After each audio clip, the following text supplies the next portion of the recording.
Hello everyone, I'm Romin Irani. I work as a developer advocate at Google Cloud, and I'm pleased to bring you a new episode of Architecting with Google Cloud. Today we are going to be looking at Ather Energy, a leading electric vehicle manufacturer in India. And specifically, right, speaking of electric vehicles and two-wheelers, which Ather Energy is known for, when you actually take the scooter and zoom away, you would seldom think of what are the things that are happening, on the scooter itself, and what kind of data is flowing into the platform, and how do they create a unique experience, for their customers. So I'm pleased to welcome Ram Bhavaraju, who heads software and web technologies at Ather Energy. Welcome, Ram, to the show. Thanks a lot, Roman. Thanks for having me here.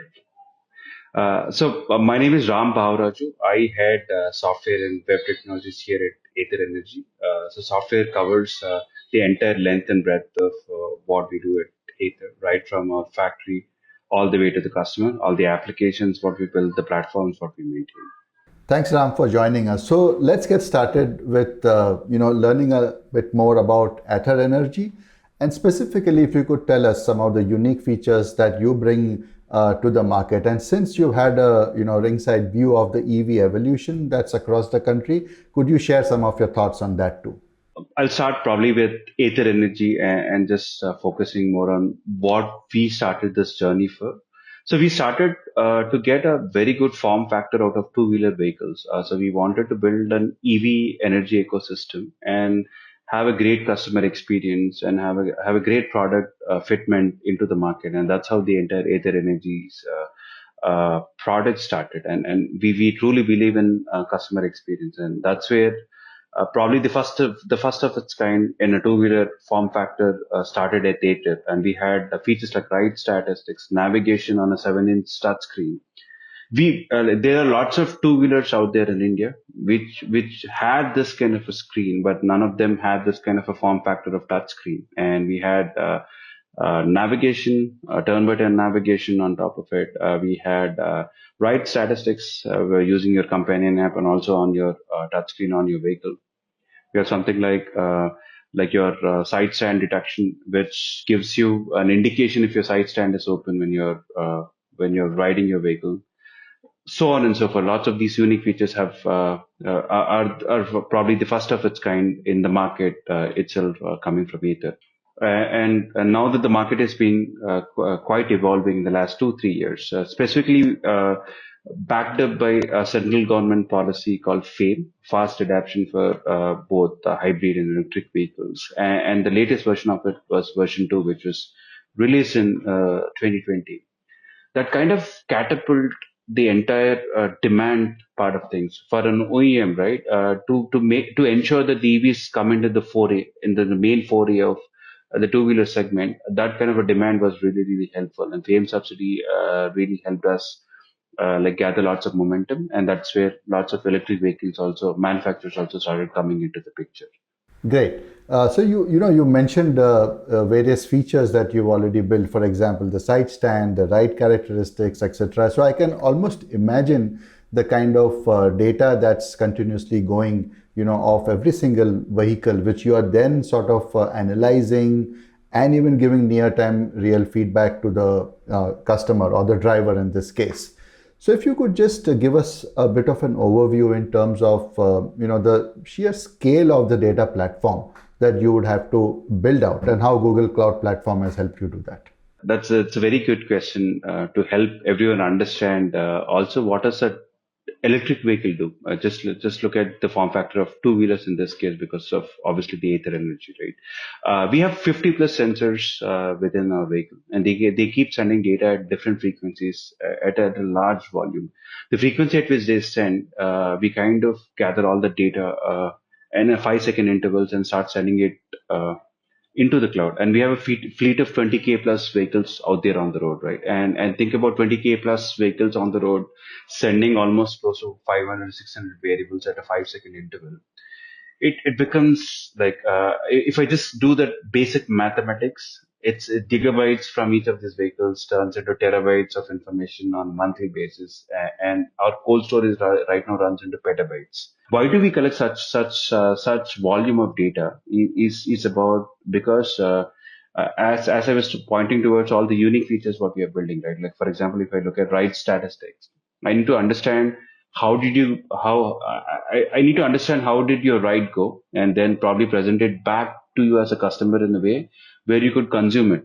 Because for an average customer, average rider in this case, right, they would not understand all the fancy things happening within the electric vehicle. We have to convert that all this data, all this useful, like all this raw data into useful information, and doing this at near real time is had been the biggest challenge, and that is where we are kind of trying to solve all these problems into. Thanks, Ram, into giving us an insight in terms of how the data is collected and processed.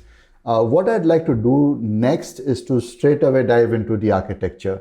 So, if you could explain to us, like right from the time a scooter takes off, what's the kind of requests or data that's flowing in from the vehicle into the cloud platform? What are the different components there that you are using of GCP, and how does this whole thing, come alive? So since we started with this ride statistics and the entire raw data, the sheer volume of data, I'll take those two as an example and then probably walk you through the architecture. Leaving what happens inside the vehicle. Let's see, the data is now pushed to an MQTT broker, what we call it as an IoT broker, Internet of Things broker. All the vehicles start publishing data into this broker, and this broker then publishes further up into our Kafka cluster. And this Artemis broker's main role is just to send data from the vehicles all the way into a Kafka cluster where the majority of the processing of this huge volume of data is happening. And all of these workloads are currently running on GKE. Once the data comes into Kafka, we have both the worlds. That is the streaming part of Kafka. We also use the consumers or probably the publish subscribe part of the Kafka. But when we looked at those the volume of data what is coming in, right? When I said about gigabytes, terabytes, and most into petabytes for cloud storage. So 70+% of our use cases are the raw data itself. So this is where it kind of gives you insights like product metrics, gives you insight into diagnostics of the vehicle, or probably look at service and support, and also a lot into the research and development of the vehicles itself. And because it's so important for every of these units to come together, the raw data processing is also like quintessential essential for us, right? So that is where we kind of use this node pools which are within the KA clusters. And we use lots of consumers in that case. All this data gets processed to a certain extent and then get pushed into Google Cloud storage. We use Dataproc and Dataflow to a large extent to query this data. I was talking about all this the internal use cases of diagnostics or internal use cases of R&D, research and development of things. For that, we use Dataproc and Dataflow, and we kind of use both these tools to process the data and also query the data to a large extent. Now that this is the raw data part of it, now let's look at something like a ride statistics, which is about 20-30% of the use cases. This 20 to 30% of use cases are more what do you say are more realistic in this sense, because this is you have to do real time analysis, you have to do real time processing of this data, and then push it further into an upstream, something like a real time database called as Firebase, where all of our apps are like reading this data from. So we have Ather app. Ather app is like an ownership app which the customers would be able to see the vehicle information on their app. This real-time analytics again requires lots of streaming of data. So all these messages which are coming in like hundreds of thousands and runs into billions or a period of day or two. All this data gets processed in near real time and then gets pushed into Firebase, which then pushes that data into the Ather app. And that's where the customers are able to see the right statistics. Again, we also use some amount of batch jobs over there, and that is where we use Dataproc or Spark streaming, what we call it as, and stream the data using those batches. Thanks for taking us through the entire request in terms of how you're getting the data, you're further enriching it, and then the various applications that are actually using this data to provide both near real-time feedback also to the user. But the scale that you mentioned, right? I just wanted to bring that up again. I'm sure there would have been, an instant or two where probably some things didn't go right. So could you maybe just take our listeners through maybe an instance where there was an issue and how you overcame that? Issues are common, right? And that's where the software teams would learn, right? So we ran into this issue of exhausting the node pools. So GK runs on a concept of a cluster, which is made of multiple different node pools. Node pool is or pods, what we call them as. Pod is like a single unit which runs any application per se. In this case, let's take an example of a Kafka consumer, which is nothing but an application which consumes the data from Kafka and does some action. And we ran out of node pool on GK because GK is a very good hybrid of open source, like using your Kubernetes, but also has a managed services. Like the entire control plane is managed by GCP itself and Google Cloud Platform itself in this case, right? The node pools obviously have this concept of auto scaling. So we ran into a place where one of our major consumers, and it has a big work pool load, that's almost about 180 node pools in that case, was trying to auto scale itself, and it ran out of nodes. And what happened was that now once you run out of the resources, that is, you exhausted the entire node pool, you have to wait until you get any backup. In this case, what happened was that we are in that region within India, but we did not do multi-zone cluster at that point in time because we wanted majority of our workloads were running on a single zone at that case, right? The entire node pool went into something called as a recovery mode because the control plane thinks that okay, someone is trying to scale up way beyond the node's actual limits, and now you don't know what to do with it because you're not able to do that.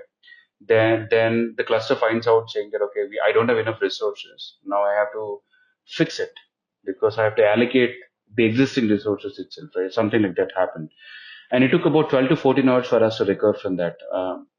Luckily, the good part of that was that none of the public facing node pools were down, but obviously from an engineering use case, for anyone to access this GKE cluster, we have to go via the control plane, what we call it as the cube CTL, we call it as. That is the terminal window where we log in and look at our node pools and resources, so on and so forth. We weren't able to access it, but luckily, we had very good support from the Google product team to help us resolve the issue.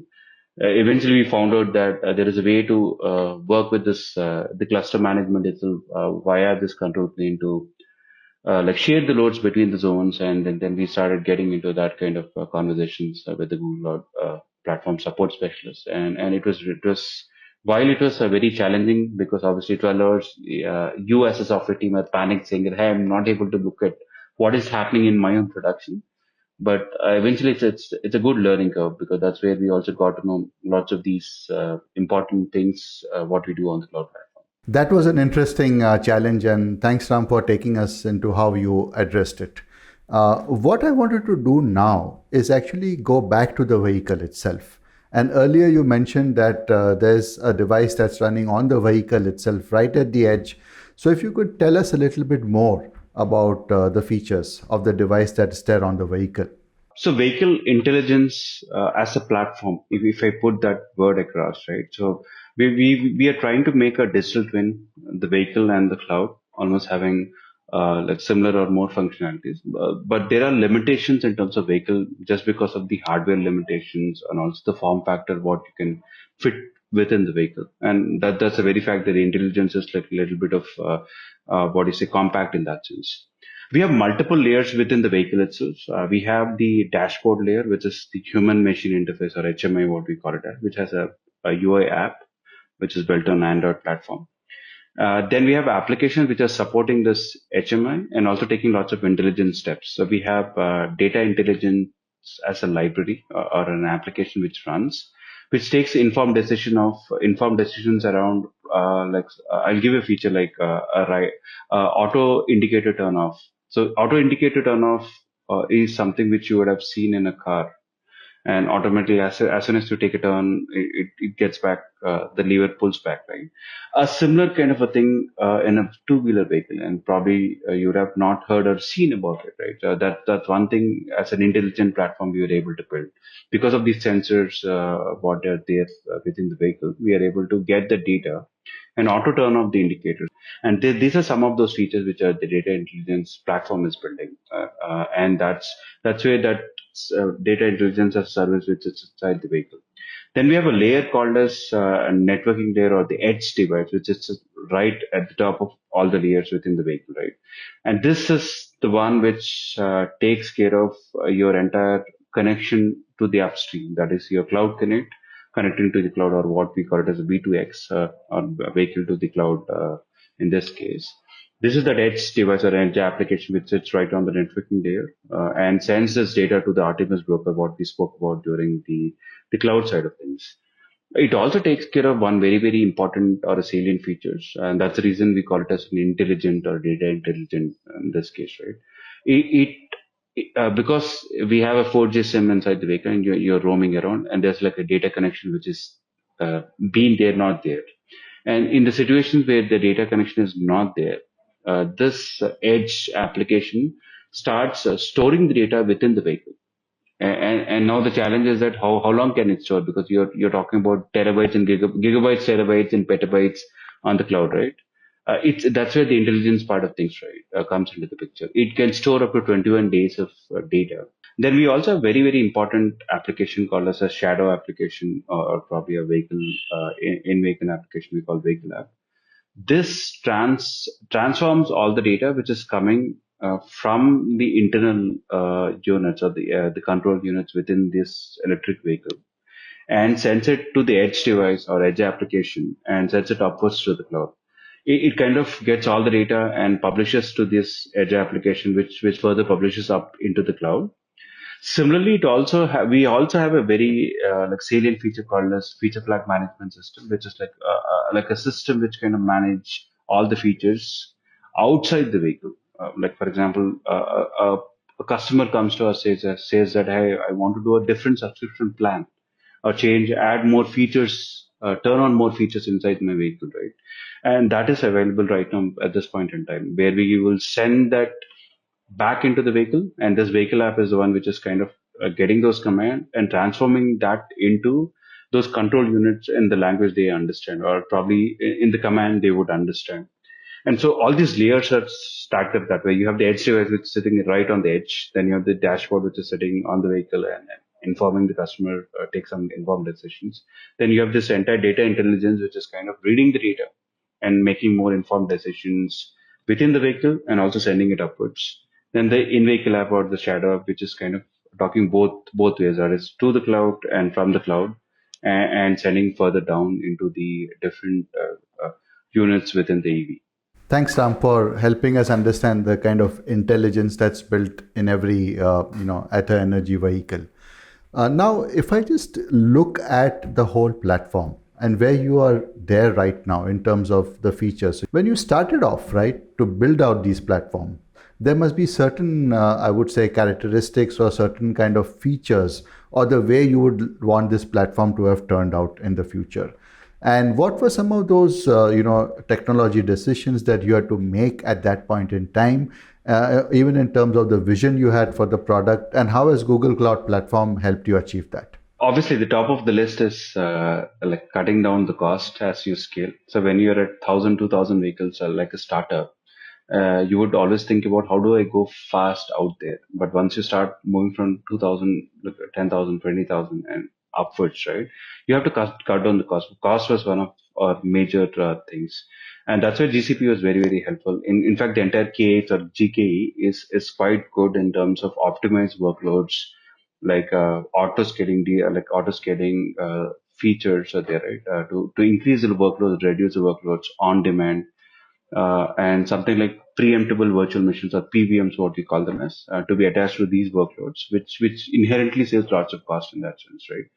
So we were able to balance all these tools, all these managed services together. And one of the key things about this informed decision of being there on Google Cloud Platform is the kind of awareness around the open source platform and the technologies what GCP brings in. So, and we have a blend of very good open source technologies, and we also have enterprise level support for those technologies, and that's a good blend of things, right? So that's where inherently GCP understands the needs of the customers to a large extent, and that's one of the key things for any company to take this kind of decision, not just the Ether. because you'll have also something called as a community support. So you have this expert support in terms of how to run systems, and then you have this community support to how to build systems. So you need both the worlds together, right? So because until both the worlds are like seamlessly working together, it's very, very tough to have that kind of what do you say a marriage in this case, right? To run the entire production systems out there, and that's why GCP was very, very, very helpful, and that kind of maturity in terms of understanding the open source platforms and getting them into this the mainstream of managed services. So I'll give a very, very like clear example in this case. We were looking at Hive Metastore to be available as a managed service within GCP. And luckily, or probably, Google also was thinking about the same thing. And GCP was ready saying that, hey, Hive Metastore is now generic availability. You don't have to go and build it like a workload within GK. We have it like a GA or generic availability. It means that we can turn on that service whenever we want it. So that kind of gives a very good example of how Google kind of helps and listen to the customers in this case, and being very like proactive in terms of understanding those open source technologies and bringing them into a good product fitment. Thanks, Ram, for this. And, this brings us to the end of this episode. Thank you, Ram, so much for joining us on this episode and sharing, your knowledge about the platform. Thanks a lot, Roman. Thanks a lot for this opportunity, and I really appreciate taking your time and asking me all these questions. Great. So, folks, if you've liked this episode, click on like as well as subscribe. Please do leave us some comments, in terms of any future episodes that you would like to see. Thank you so much for joining us today on another episode of Architecting with Google Cloud. See you next time.